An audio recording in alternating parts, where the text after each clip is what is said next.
You have to play in the money game. You can't opt out. You need money to survive. You've got to pay rent. You've got to feed yourself. Unless you've got somebody in your life that's providing for you with all of that, you've got to be able to get in the game. And once you're in the game, you need to figure out the way to win, because without winning and being dedicated to the pursuit of winning, you end up struggling and suffering your whole entire life because you're going paycheck to paycheck, or you're trying to figure out how you're going to be able to afford something.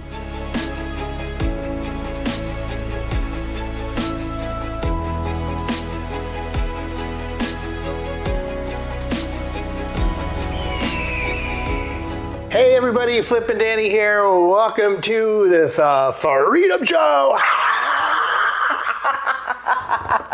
I'm just letting you do all of that. Thank you. And welcome to our new, this is our new podcast recording area, also known as our living room. But don't tell anyone. That is true. So we were talking to our marketing team, and we were talking about the fact that when we are in our studio, which is upstairs in our house, it's kind of weird when we're actually doing solo episodes because we're sitting side by side and kind of looking at each other this way. And, you know, we like to keep it real all the time. So we thought we'd tell you why we are down here is because we're trying to find a new place to do some of our solo episodes where we can actually have a conversation back and forth with each other and just make it be just a little bit more natural. That's right. Yeah? I love it. Instead of our Freedom Family Investments background, you actually have Mickey, Minnie, and Pluto. Yes, Disney fans we are. So we're going to jump into today, and it's hitting on a topic that we talk about often, and that is that if we can do it, you can too. Absolutely. Right? 100%. And we try to preach that message because we want to give people the confidence of being able to take that first step. And do you want to share the diving board story? I think we might have shared it before, but I think it's a perfect story to go into what we're talking about today. Yeah, absolutely. And I always relate this because this actually happened to me. Yeah. I think it was, I was probably like 11 or 12, and I was away at camp, and everybody at this camp, we went to this really big university, and they had those platforms, I think it was 1 meter, 3 meter, 5 meter, 7 meter, and 10 meter. Yeah. Which that 10 meter, that's 30 feet, ish. Pretty high. That's pretty high. Yeah. Especially when you're 12. Right. And so, everyone was trying to get us to go, and so I worked my way up, and I did the 1, and that's cool. And then I did the 3, and that was cool. But after the 3, I thought, screw it, I can do the 10, right? I skipped the 5 and 7. Mm-hmm. Typical Flip right there at 12. And so I went right to the 10, and I got up to the 10, and I couldn't jump. I could not at all. I got to the edge. I'm looking down. Holy crap, that was far. Felt like a mile, and I was freaking out, and I'm standing on the edge, and I'm like, what am I going to do? And everyone's going, jump, and now I'm like, oh crap, now everyone's watching. Yeah. Finally I end up, and it took forever to get off there. But when I got in the water, and I got out of the water, I was like, what did I want to do? I wanted to do it again. Yes. And so I was right back up to the 10, and then after that I was like, right away. There was no waiting and no hesitation. And so, but that's, the diving board story. Yeah. It takes a lot to work up to it. Yeah. And it takes so much in your inner being to do it. And then once you do it, you're like, oh, that was easy. Yes. And then you do it over and over and over and over. Yeah. So that ties into the topic for today, and that is that dumber people than you and me are making millions of dollars. And we don't mean to call people dumb. It's meant to make a point. If Flip and I can do it, you can do it too. And that's why we're always very real on our podcast, and we just keep it real because we want you to understand that we're not super intelligent creatures. We aren't doctors, we aren't scientists, we aren't any of that, goodness that said we got perfect scores and we wanted to be some of the elite people in the world. We just wanted to live a life that was full of freedom, full of joy, laughter. You're the king of laughter. That's you put right. the fun in funds. I read that today on one of our social media sites, and it just made me laugh. And we were really just truly after freedom and peace of mind and having the financial ability to do what we want, when we want, with whom we want, and where we want. That's right. So that journey has led us to where we are today. And this was actually an article that we read, and it was dumber people make millions. Like dumber people than you make millions of dollars. That's right. Yeah. And we thought, well, it's probably not how we would speak, but let's like just share it because it's reality and we want to actually make a point here. Yes. So the very first thing that they talked about in the article is that you have to be smart to make money. And there's a truth to every single item that we're going to talk about. And the truth is that the richest people in the world aren't smarter than you and I. So we talk about this all the time. And we talk about the fact that we got into this not with a mentor. We didn't have anybody in our family who was in real estate. We didn't know anybody that was in real estate. We didn't say, hey, we see what you're doing and we want to do that too. It looks great. We didn't have anybody holding our hand. We literally got off cruise ships and said, what's next? Actually, cruise ships, and then we went and did land art auctions, right? Yeah, and it was traveling like almost every weekend, and we said, what's next? And so I tried 3 different things, and I said, I don't know, let's just try a few things and see what we like. And we ended up liking real estate. And so what do? We went out and found somebody in real estate who we could hang our license with, because we thought at that point in time the only path into real estate was being a realtor. And we found Esmeralda, and we worked with her in our brokerage. Luckily for us, and definitely divine intervention, she was also a real estate investor. Yes. Right? And so she introduced us to 2 different worlds of the realtor path and the real estate investor path. We ultimately fell in love with the real estate investor path, and we won't go into that story here because we've told it many times already. And as we became a real estate investor, we did seek out other mentors who had found success in real estate, because that's what we chose to do, and we wanted to just simply cheat the learning curve and follow in somebody else's footsteps to get where we wanted to go. But you have to be smart to make money. That wasn't smart on our part. We were literally like playing which one are we going to choose? Where are we going to land? We have no idea what we're doing. We're just going to figure it out as we go. And here we are. And we weren't incredibly smart about it. We didn't have a destined path into this, even though your name's Flip. Right. We were getting there. But yeah, when we started all this, I mean, Facebook was out, but it wasn't what it is today. YouTube is out, and it was not what it is today. Absolutely. People call YouTube University, right? And so it was. Facebook was. I mean, in fact, I was on Facebook for like a year or 2 before you even got on. Which is odd that I would be the one on and before you. But it was because it was before it was anything. It wasn't. No one else was doing it. It was. I mean, not no one. It just isn't as big as it is today. And so we didn't have that outlet. We didn't have social media leading us or telling us what we should be doing, or having YouTube influencers showing us the ways, or even Fix This House, or any of those shows that we knew of at the time. It was just something that was the path of least resistance for us at that time, because right when we did this, of course, the story, it was right when it crashed, 2008. So doing traditional real estate at the time was not very fun, or very easy, but doing real estate investing was. So it was like, woohoo, let's do this, So it worked out great. I mean, I loved it, and boy, it gave us stuff to do every day, because we weren't reliant on other people to make money. We could make money ourselves. By just going out there and grinding. Which is our middle name, but it's, anyway, so that was so much fun. Yes, I agree. All right, so let's jump into number 2. Number 2 is you can't opt out of the money game. And the truth is that you need money to survive. So you can't opt out of the money game. You need money to survive. So we talk about the money game a lot. And we talk about our desire to have money is really from our upbringing. And it wasn't that we were poor. What's the line? We weren't poor, but we just didn't have any money. We were rich in love, poor in finances, or something like that. So we had a wonderful family, just a wonderful life growing up, but we didn't have a lot of money, and we both had a desire to be able to do the things that we wanted as we grew up. And so I don't know if I was really necessarily chasing money, but to some extent always was chasing freedom, at least. And money was the vehicle to give me the freedom. Right. The freedom to live the life that I wanted, the freedom to be able to take care of my parents. You have that, same desire. Yep. And I actually wrote right here, freedom in all capital letters, and getting to the point where financials are no longer a factor in your decisions. And then I wrote, in order to win the money game, you have to actually try. And so we're going to go back to the diving board story. Right? A lot of people who are not investing right now or are not where they want to be right now is because of fear. And they're just not quite sure of, and I'm about to say two things that are number 3, 4, and 5. Oh, so don't get ahead of ourselves. I'm trying not to, reveal the secrets. But I'm just going to say fear. They're afraid to try something that they don't understand, they don't comprehend yet, or they don't know who to trust. Right. We always say those top 3 questions: which path is right for me? Who do I trust? And where do I start? Yep. And so they don't know how to answer those questions. And so they're listening still to podcasts, fortunately, like this, and they're trying to explore it and they're trying to answer it for themselves.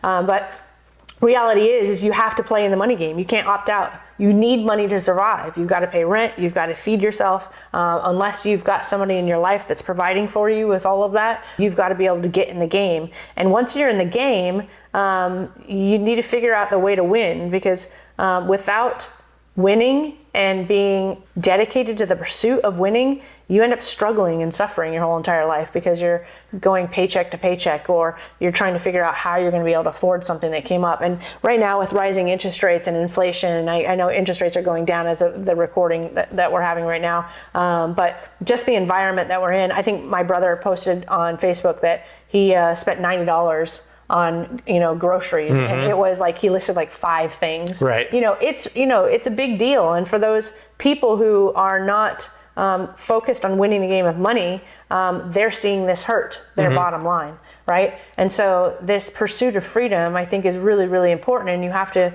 ultimately make a decision: am I going to struggle for my entire life, or am I going to go all in our pursuit to freedom? So I don't know if you have some stories in our life where we are going through these roller coasters or these decisions where we said, hey, we're going all in. I don't think that there was ever a time in our history to the day that we met that we've never been all in. We've been all in since day one. Even when it was, our backs are up against the wall, everything's coming at us. We're all in. Let's go. What do you got? That's right. And so, there's never been a point that we haven't been all in on this, and it's interesting too, because what I love is it's so true, because you need money to survive, right? But there's so many people. When I saw this, when I read through this and I saw that for the first time, I'm like, oh yeah, well you can't. But there's so many people who go, oh, I don't need money. Right. It's like, well, no, we're doing this to make money, so that way we can do this, and this. Yes. Oh, I don't need money. I don't need money to do anything. But you kind of do. Yeah, you kind of do. So But anyway, that's what I thought was funny about that. Number 3, and this wasn't even the 2 that I was going to talk about. So number 3 is afraid of looking stupid, and that is a big fear for who? Smart people. Because the topic of the article that we read was people dumber than you are making millions. So the dumb people, they don't care. They're like, oh, well, I don't know. Everybody thinks I'm dumb anyway. Hi, my name is Philip. End of story.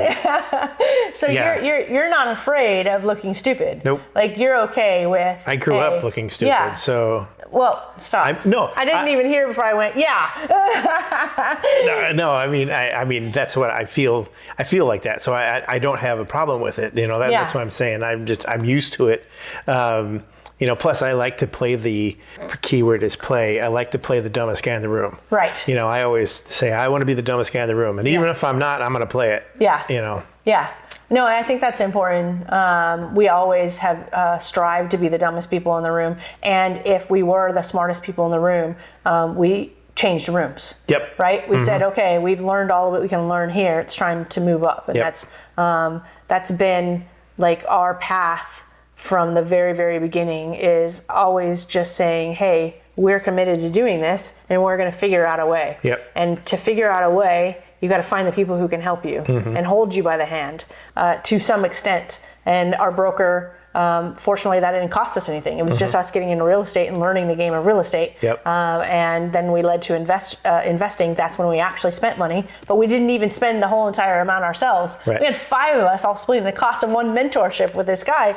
Like we just literally did whatever it took to figure it out. And I think that's really key to the dumb generation of we're not smart enough to think, I'm going to look stupid, or that's not going to work, or, you know, we don't say those things because we're like, I don't know, they did it. Yep. So let's just figure it out. Yep. And so the truth of afraid of looking stupid is if you want to get rich, you can't follow common wisdom to get uncommon results. So I love that statement because the educational system in America, at least, I can't speak to other countries because I don't live there, is broken. Like they tell you to go through school and then go to college, get a degree, get a job, and work for somebody else for the rest of your life. And although that may work for a majority of people, if you're somebody like us who is in a pursuit of financial freedom and to live a life on your own terms, and freedom means so much to you, so much more than just financial, then you don't want to be following the common wisdom of what you're taught in school and going to college and putting yourself in debt when most people who go to college don't actually use their degree. That's just reality. That's why YouTube University is so popular these days, because you don't have to go to college. And I'm not knocking college. I seek wisdom daily, but we went to college. I don't use my music degree. That's what I went for, because at the time I was going to college, I didn't know what I wanted to do. I knew I was naturally good at playing the trumpet. And you? Same thing, but and I loved college so much, I went to 3 of them. So. And I used to say I'm still paying them off, but we finally paid those off. So. Yes.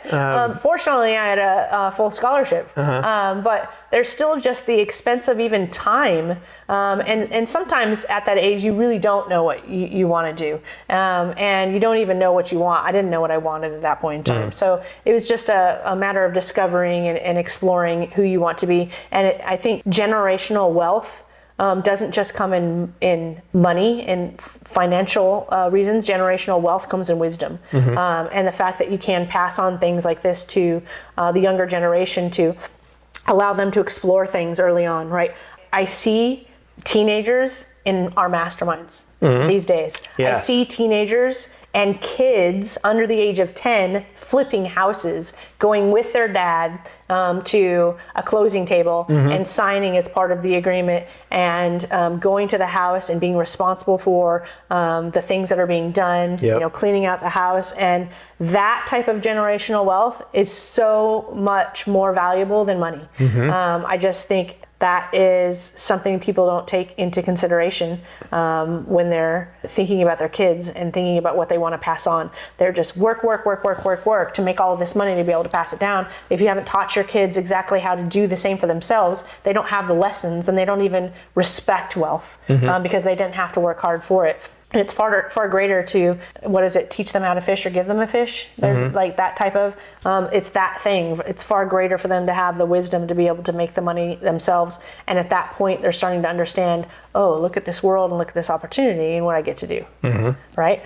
So how did that apply to you when you were growing up? Because I know we met on cruise ships. So what were your thoughts going into college, going into cruise ships, and your journey? I didn't know what I was going to do. I didn't know anything about anything.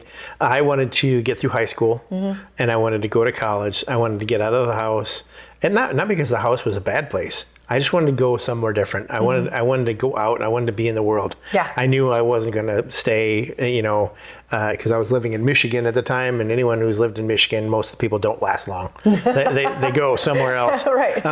They're transplants. Yes, yeah, exactly. And I knew that I wanted to go somewhere else. And so it was a matter of just getting out and starting to do other things and seeing what direction I wanted to go. I went through so many different things. I went through so many different majors in college, and all while playing the horn. Yeah. And I didn't realize that's what I wanted to do. I didn't realize I wanted to play my trumpet. I wanted to do all these other things. I was like, wee, yeah. I mean, I didn't know what and it took me for a long time to figure out what I wanted to do.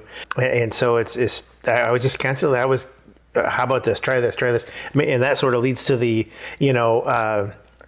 afraid of looking stupid. I didn't care, Yeah. Let's try this. Yeah. And I was making, having fun saying, hello, my name is Philip. I've looked stupid my whole life because I didn't care. I'm going to go try this. Yeah. Let's try this. What about this? And so, it took me, a very long time to figure out. And then I sort of was led into doing art auctions. I don't know how that happened.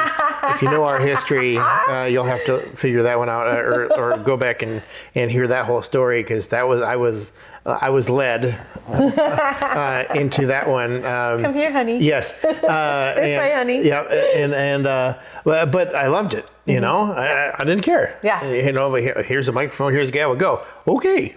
Right. And then after that, when we went into real estate, it was like, woohoo, let's do it. Yeah. I didn't really care. And you had the same mentality.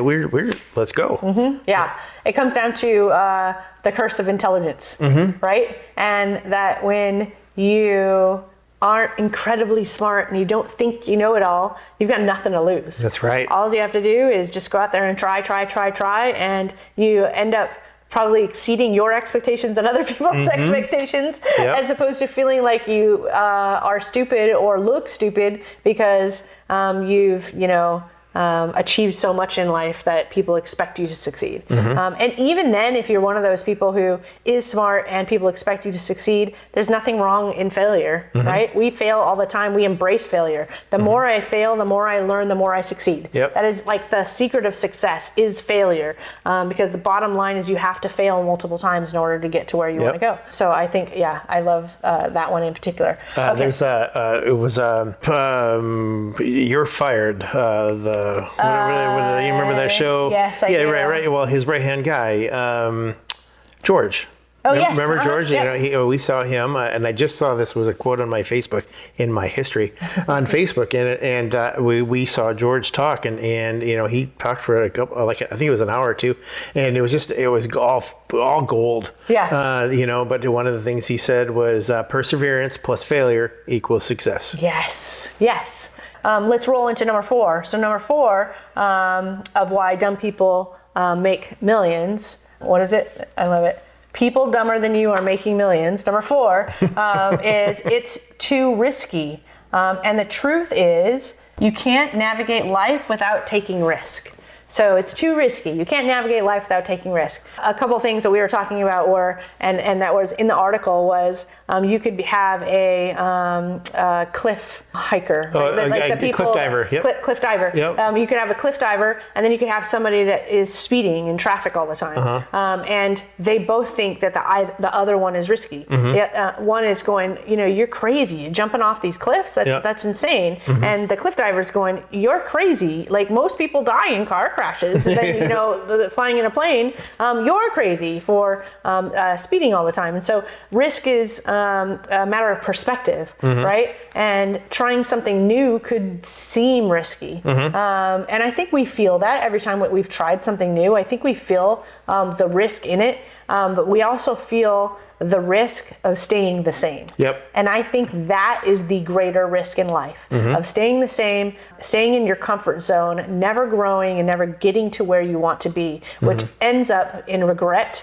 And you looking back, wondering what you could have achieved, in some type of suffering because you don't have everything you could have had, the potential that was lost, the years that were lost. Like there's so much regret that can happen towards the end of life that I think that's a bigger risk than looking stupid or just not taking the chance. Even if you don't have a guide, just going and finding a guide. Right. I mean, everything in life has risk. Yes. Everything. Yes. 100%. It's just what the degree of risk is. Yeah. And it's funny because you just said about the cliff diver and the guy speeding on the highway. Yeah. Right. Well, they're both looking at each other saying, it's crazy. That's so risky. Yeah. And it's funny. I immediately thought of that's the person who's got the 401k who's letting somebody else invest his money compared to the person who's got the 401k that's taking it and taking control of it and investing it in real estate. Yes. They're both looking at each other going, ooh, that's risky. Yes. Yes. But it's, Yeah. Oh, I love that. That was a really good example. And it's something that we've talked about a few times recently. So define risk. That's what I wrote down. So worst case scenario rarely happens. And that is something that, we can our minds will always take us down the path of what if I do this? What's going to happen? Yeah. Am I going to lose all my money? When you're talking financials, that is the biggest fear, is I'm going to lose all my money because I didn't put it with somebody I could trust, or I just didn't choose the right investment. I wasn't smart enough to put it in the right thing or do the right thing. So losing money is the biggest fear of people when they're investing money. But reality is, if you just stay the same, that's the bigger risk because you didn't step out of your comfort zone to be able to do it. And so people will think of that worst case scenario over and over and over, and that fear is what stops them from taking the next step. But how many people can you talk to around you, especially in real estate, that are investing with the right people? How many times did they lose money? And if they lost money, how many times did they lose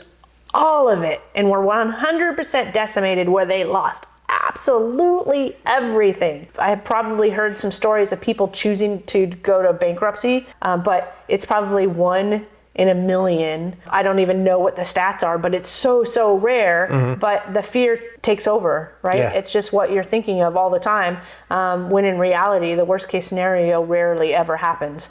Some of the people that I talk to are people who were private money lenders with maybe the wrong person, and they lost some money, not all of their money, but guess what? They're getting out there and they're getting back in the money game because they know they can't opt out of the money game. Money is a requirement to survive and to live a good life. And so I just think that's one of the most important things to realize is our brains are always going to go to the worst. It's just a part of being a human. Well, so I'm going to keep on the same theme here. So you said there's 1 in a million chance that's going to happen, right? And I immediately thought of the movie Dumb and Dumber when he goes, so you're saying there's a chance, but that's what our brain thinks. Yep. And now that there's 1 in a million, possibility, your brain's going, it can happen. Yeah. It can happen. Yes. And I'm going to be the 1 in the million. Yep. Yeah, exactly. And that worst case scenario, honestly, I'm sold that worst case scenario is just a fancy way of saying worry. Yeah. That's all it is, because it's you're thinking of all the worst case scenario, or you're thinking of all the worries. Yeah.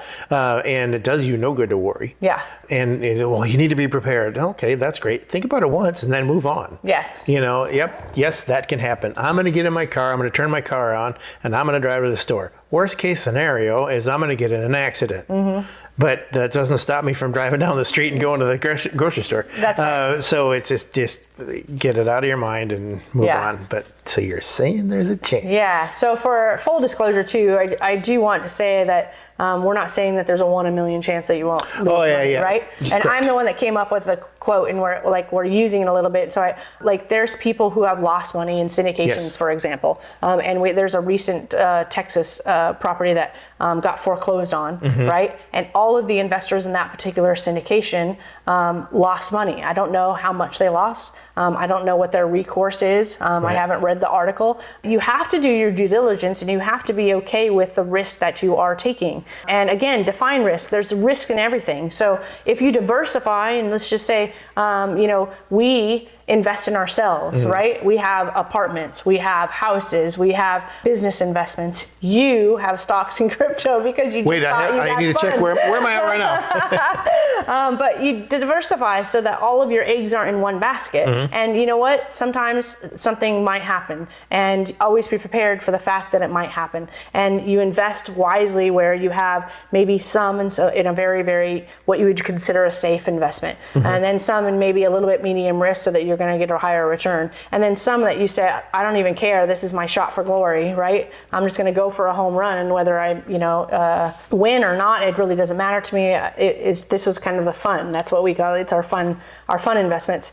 So you have to understand that there is risk in everything that you do, and you have to make the decisions that are comfortable for, and let's just talk about us as spouses, right? If you are ultra conservative and I was super risky, like being okay with risk, and you were 100% not okay with risk, we have to find a way to meet, right? And so hopefully there's not a situation where your spouse is like at 0 and you're at 100. Hopefully it's more like you're at 40 and 60. Right. And you have to find a way to say, hey, are we going to meet in the middle? And do something that we're both kind of a little uncomfortable with, but also comfortable with because it didn't go all the way to the other side. Or are you going to go to the more conservative approach, which I've heard spouses have done as well. So if you were like okay with 40% and I was okay with 60%, and 60% for me was riskier, then I go to your 40 because then we both feel good, right? And then maybe I take a bucket of money and say, this is my money, honey, and I'm going to go to the 60 or, whatever I want to do. So I think it's important to have the conversations and understand that there's risk. And I just wanted to say that out loud because even though we're talking about right now that there's risk in everything, I don't want anybody to come back and say, hey, Flip and Dani, you told us to take this risk and look, we lost money. Yep. So just get comfortable with it, be comfortable with who you're investing with. And I'm just going to leave that where it is because a lot of people do listen to us and take what we say and take action on it, which I love and appreciate because we wouldn't be where we are today if we didn't do the same thing. We follow our own advice. So anyways, I'm done with disclaimers. I just wanted to throw it all out there. So it's too risky. That's why dumber people in this case and what we're talking about in this podcast are making millions as opposed to smart people who have all of these objections, one of them thinking that things are too risky. So the fifth and last one, I don't know what I don't know. Man, I say this all the time. So I love that this one came up on I don't know what I don't know. And the truth is, you can't win if you don't start, and you can't lose if you don't quit. Right there. That's the one. Rewind that. Go back 10 seconds on your little podcast recorder. We're just going to say it again. You can't win if you don't start, and you can't lose if you don't quit. That's right. So you don't know what you don't know. So this example is saying is the dumber person is going to understand they don't know what they don't know. And they're going to go, well, there's as much risk of me just sitting here doing nothing as there is of me taking a step towards the direction that I want to go and starting to learn. I don't know what I don't know. So let's go get a realtor's license. Let's start to learn real estate and see where it takes us. And then, we met Esmeralda. She invests. Let's go get a coach. We don't have like all the money to do it. Let's team up with 5 people and do it. We didn't know what we didn't know. We just did it. And we asked the mentor, can we do this? There's 5 of us and this is the only way we're going to be able to afford it. And he said yes. So, and that gave us accountability. And so everything that we've done, we walked in not knowing anything, but we're willing to just go after it, ask the right questions and get to a comfort level where we would take bigger risks because we had gotten to a point where we're like, okay, we've learned a little bit. Let's take a little bit bigger step this time. Okay, we've learned some stuff here. Let's take a bigger step and we can continue to grow. So what do you want to share on that part of the you don't know what you don't know? Because this has been a theme for our life. I just love it because you don't know what you don't know. I mean, I've said it so many times. It goes back to the whole I've tried everything. I don't know what I don't know, so I don't know better. And because I don't know better, I'm going to do it anyway. And then going into the you can't win if you don't start, and you can't lose if you don't quit. I was taught at a very young age, if you start something, finish it. Don't quit. Finish it. Always finish everything you start. That's right. And I can count a couple times that I actually quit something and it burns me. I can list them. And because it burns me. I mean, there's plenty of things that I started and finished, but I can't think of them all. But I can sure remember the ones that I quit, and I'm like, oh. So I think what I love again about this topic is that fear gets in the way of too many people, and it's one of the things that we've had fear. I'm not going to lie. Of course, we were afraid. We were scared of doing new things, and we thought. We didn't know what we didn't know. We thought other people could be smarter than us and we're not very smart and we don't know if we're going to make it. We definitely knew that there was risk. Well, we weren't afraid of looking stupid. We had that for us. You and I were okay. Not being able to opt out of the money game. We simply knew that. We knew that, we were on the road to find our way to freedom, and freedom included financial peace of mind.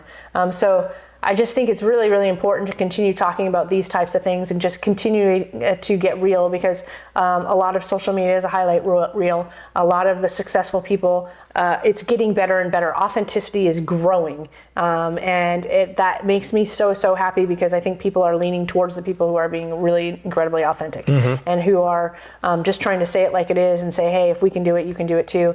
And we've in life encouraged each other, even as friends, business partners, and spouses, like that. Hey, we're in this together, and let's just figure it out. And let's just be okay that we don't know everything, and be okay with trying something new and sucking at it or failing and saying that wasn't the right, path. We actually need to, take 2 steps to the right and go this way because this one didn't work. And we've just always been okay with that. And we're continuing down that path. This house in Florida and where we moved was such a blessing and such a dream for us. And we're not stopping here. We're already looking like an hour away. We are? Yeah. That's all on you, man. I have no idea what you're talking about. But you don't get where you want to go without, just being okay with saying, I'm gonna go after it. And I'm not okay staying where I'm at. It's funny. There's one time that back in our days of art auctions, and we were promoted inside of the land team. We got promoted to bigger markets. Yeah. And we were walking into an auction in Houston, Texas, and it was January of, I think it was 2005, and we'd not done a room that big before. And so there's about 150 to 200 people in the room. There was a world famous artist painting in the back of the room during the auction. 200 people in the room. Our boss, because we had many bosses, but our direct head boss was in the room. There was a lot of big time artwork in this room. 6-figure people were paying 6 figures for these pieces of artwork. And we're getting ready to start the auction, and we're 15 minutes away from starting the auction, and I look over, and there was about 100 pieces of artwork that needed to go up in the auction. And we do maybe 60, and there's well over 100, and I've got 200 people in the room. You want to talk about fear. and this is when I realized that the being stupid, that's kind of like it's like my superpower, and it defeats fear. Right. Because next thing I know, because that 15 minutes before the auction started, I don't know what happened in that 15 minutes. Next thing I know, and it was the conscious, right? The being able to do something. Unconscious competence. Yeah. So doing something where you don't even realize you're doing it, you're doing it, right? So next thing I know, I'm on the microphone, I'm talking through the conditions of the auction. Next thing I know, it's 2.5 hours later, and there's only 2 pieces left. I mean, I don't believe did I breathe? I think I did. I might have took a breath or two. Babe, you had to breathe. Right. But I don't remember. I don't remember anything. Next thing I know, I remember being at the back with the artist, but that, talk about fear. I was scared. So, but anyway, I use stupidity as that's my superpower. Well, I hope that this episode just gives you more confidence to do maybe what you haven't done yet. I have a piece of paper here that, Flip, thank you for doing this math here for you, because I wanted at the end of this podcast to kind of talk about the diving board story, which you already shared, and about taking that first step. And for some of you, this economy and the market that we've been in over the past year or two has put some fear into you. And a lot of those people are starting to go, hey, I'm looking around and things are looking good. Things didn't crash, so I'm ready to go ahead and start getting getting myself back in the game. Or some of them just took back half of what they invested. So say they've got $2 million in investments. They said, hey, we're going to take $1 million back and just kind of keep it right here, but we're going to keep $1 million in. Everybody was a little bit different. Some people were just like, oh no, I've been working with you for a long time. This market does not scare me. I know you guys are shifting and adapting. It's fine. Keep on going and adding money the entire time. And some people pulled out completely. So there's this wide range of people and where they were. But right now we're going into 2024, and there's a lot of opportunity in the marketplace. When we were grabbing deals and nobody else was there, people are starting to come in. Sellers are starting to go, okay, things, I'm not going to be able to get the price that I wanted, that I was hanging on for. And now at this point, I'm having to sell for less than I could have sold for last year. All of this is actually happening right now. And so we are seeing more and more deals, out there. We're doing more and more things. We're raising more and more capital. And 2024 is really just going to take off. So one of the things that we've created is for people who are just not quite comfortable with that first step, and we've created something that allows you to do so with ease, make a first investment with ease. So I love this episode because we're always talking about what we're doing. And one of the funds that we recently launched, or I'm assuming is live by the time that this is recording, is the fund that we're calling our liquidity fund. And it allows people to invest for 90 days, for 1 year, and for 3 years. And one of the reasons why we do episodes like we do today is because we believe in telling people, hey, we didn't get where we are today with 6 real estate companies and where we are financially by a stroke of luck. We didn't inherit it. We actually worked really, really hard for it, and we learned how to invest. We learned how to make money on our money, and we are trying to help other people do the same. But there are people that, like today's episode, are afraid of what they don't know. They're afraid of risk. They think they have to be smart to invest. So we want to give people an easy opportunity to be able to invest at very, very low risk so that you can get your money out quickly and you can just test the waters. So we just encourage you to reach out to our team because this fund is really, really incredible way for you to get to know us, get to work with us, and just test out the waters. Almost all of our lenders at the very beginning, and I'm going to say 100% of them, were private money lenders who were just testing us out. They were doing one loan with us just to see how it worked. And then after that one loan, we said, hey, all right, you just tested the waters. What do you think? Do you want to invest again? And then they invested again. I don't think that we had one person not reinvest. And so it's just a way for you to test the waters and do so simply and not even have to take a full year if you don't want to. You could do the 90-day fund and do something very, very short term to be able to accomplish something that gets you off the diving board.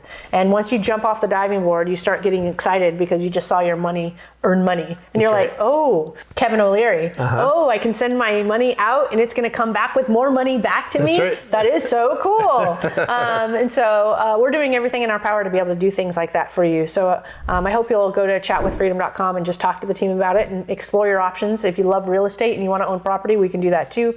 But we're always just listening to you and what you guys want so that we can serve you better. So I hope you enjoyed this episode. Any final words, Flip? No, I love episodes where I'm dumb. All right, we appreciate you guys. Thank you so much for joining us, and we will see you next Wednesday. Bye.